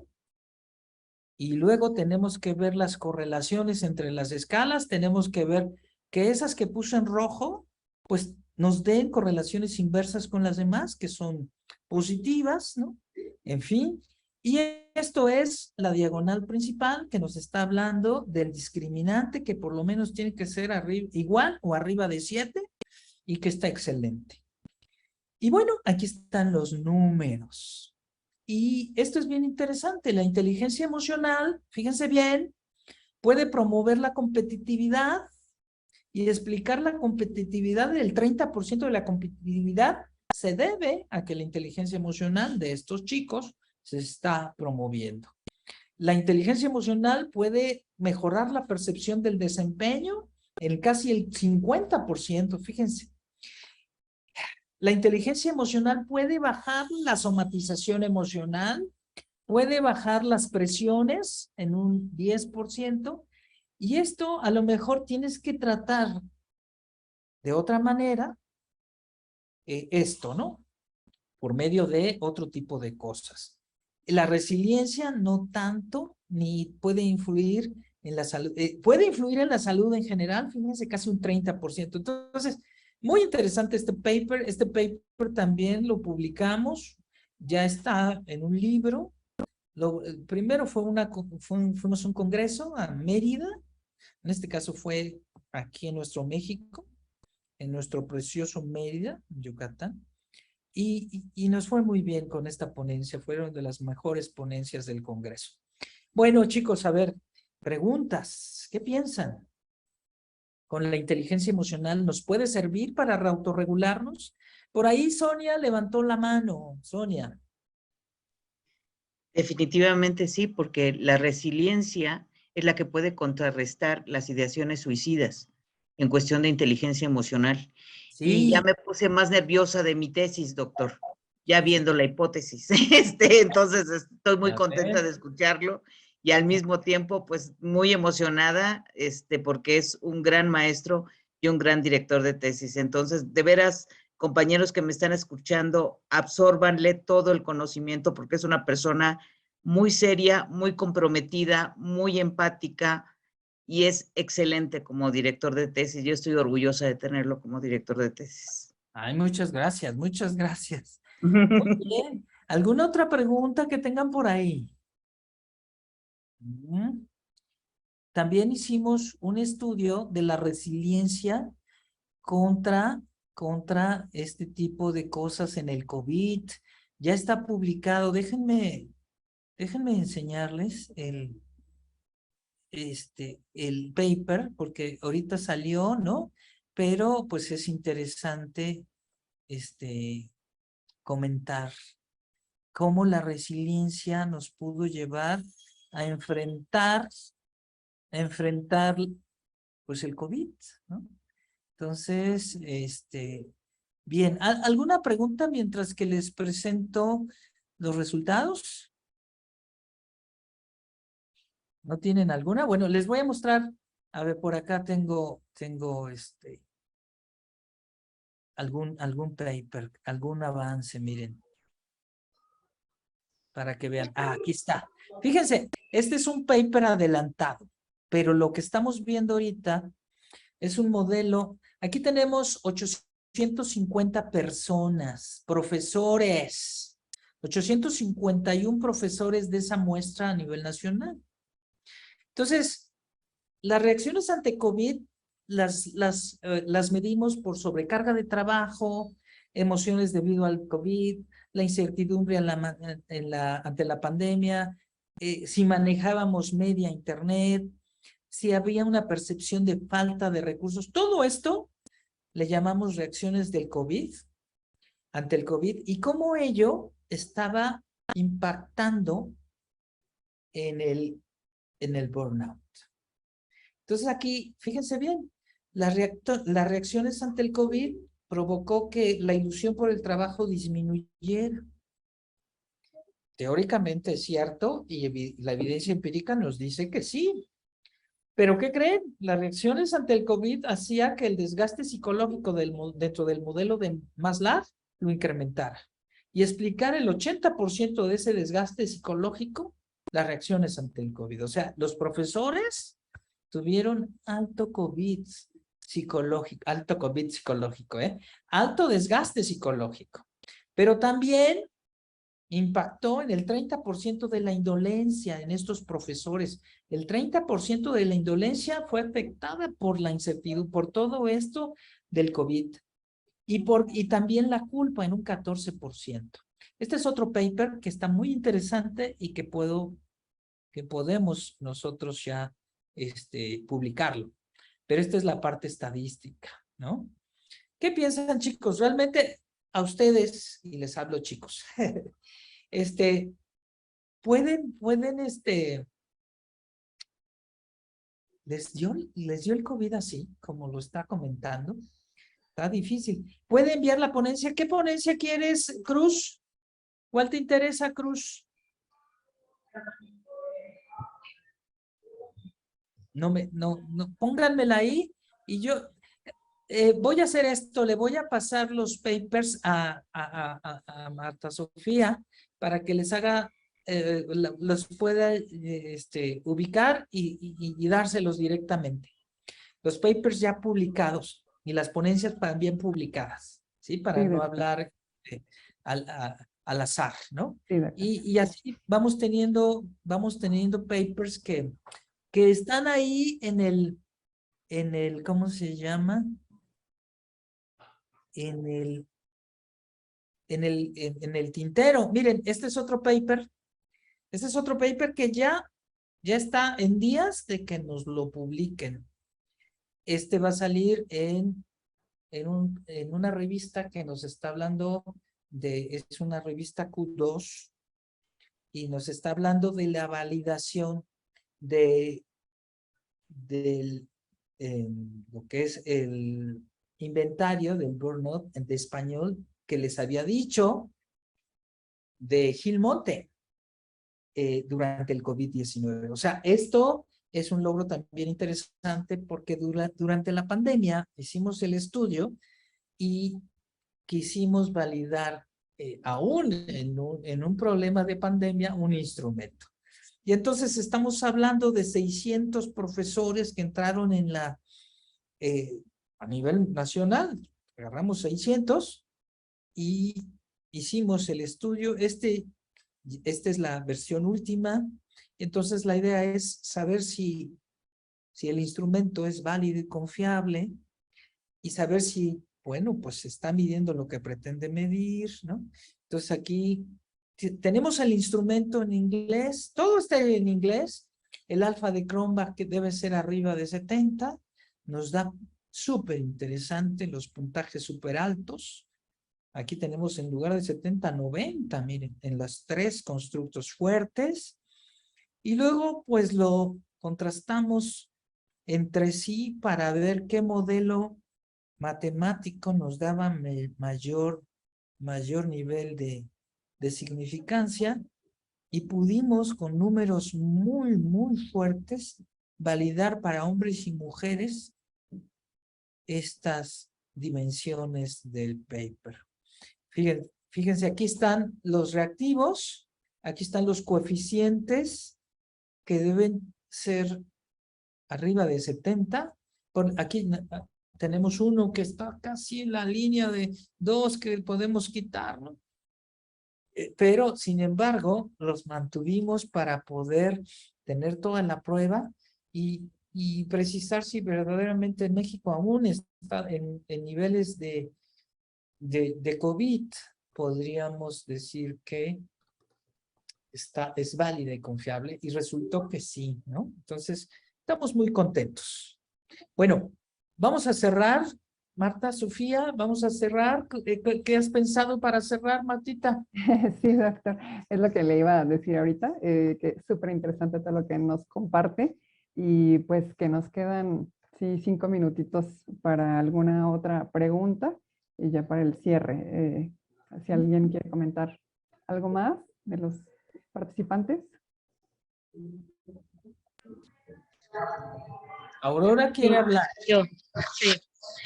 Sí, bueno, es que desde antes yo ya me había hecho una pregunta para mí misma, ¿qué hacer para ahora que regresamos? O sea, nosotros estuvimos a mi presencial el semestre pasado y ya estábamos en presencial, pero ahorita en paro.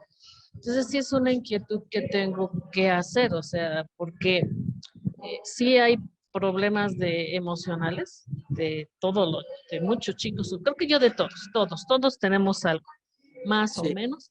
Entonces esa ha sido mi inquietud, cómo abordar esto, porque siempre he dicho, yo no soy psicóloga, sí capto, porque al tratar con tantos chicos, con tantas personas, capto algunas cosas, pero no estoy preparada como para decirles qué hacer.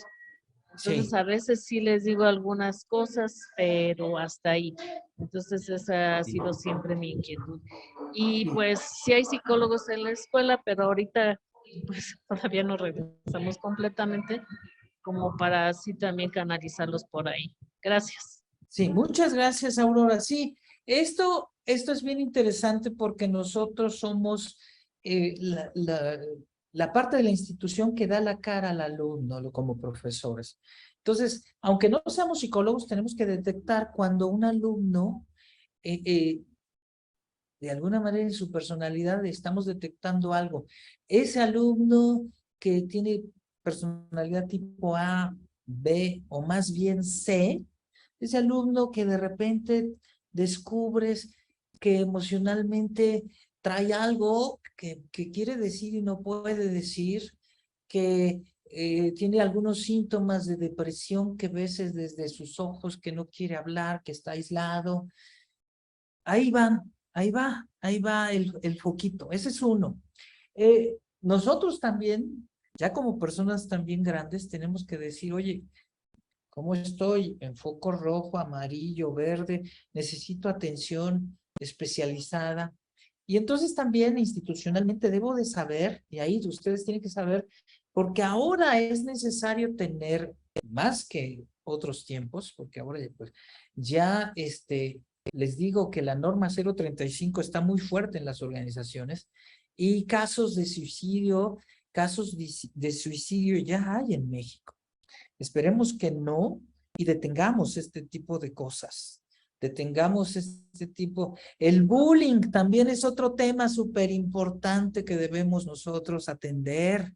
Y entonces tenemos que ver por grupos. Entonces, una cosa es ir detectando como profesores. Otra es cuando ya es más fuerte en instituciones de educación superior, donde incluso ya debe haber un tipo de intervención por parte de, ya no de profesores, sino de personas especializadas y como un sistema, ¿no? Entonces, es muy interesante.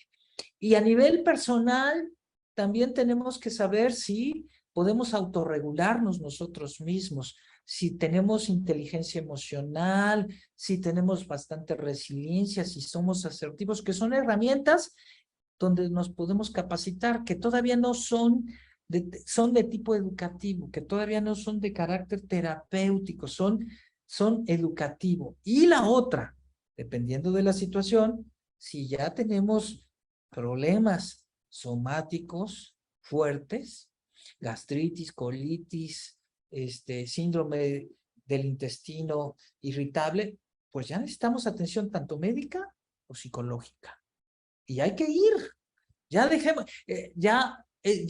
de esos prejuicios. Cuando nos duele una muela, hasta que se nos cae la muela o que ya no aguantamos el dolor, vamos al médico, al dentista, ¿no? Muy bien, pues les agradezco. Sofía, ¿cómo ves?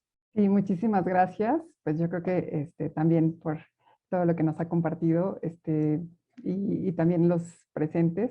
Bueno, queremos para finalizar otorgarle este reconocimiento a nombre de la Universidad Autónoma Metropolitana, la Unidad Coajimalpa, desde la Coordinación de Desarrollo Académico e Innovación Educativa. Otorgamos el presente reconocimiento al doctor Ignacio Alejandro Mendoza Martínez por su invaluable apoyo como instructor de este webinar, Burnout en docentes, los factores de riesgo durante y tras la pandemia y cómo autorregularse. Y yo creo que nos quedamos con muchas inquietudes, con muchas preguntas, que ojalá que nuevamente nos acompañe más adelante. Pues muchísimas gracias, doctor. Y pues así concluimos este segundo webinar del tercer ciclo de webinars y los invitamos a seguir participando. Les recuerdo que el próximo webinar es el martes 18 de octubre, también de 3 a 5 de la tarde, con el tema Comunicación asertiva en la vida universitaria, una mirada empática desde el otro. Y bueno, aquí les puse en el chat la información para obtener la constancia de participación y también una breve encuesta donde pueden poner ahí sus sugerencias de cursos para el futuro. Pues muchísimas gracias a todos y pues que tengan una excelente tarde. Gracias, que estén muy bien. Nos estamos viendo, estamos en comunicación.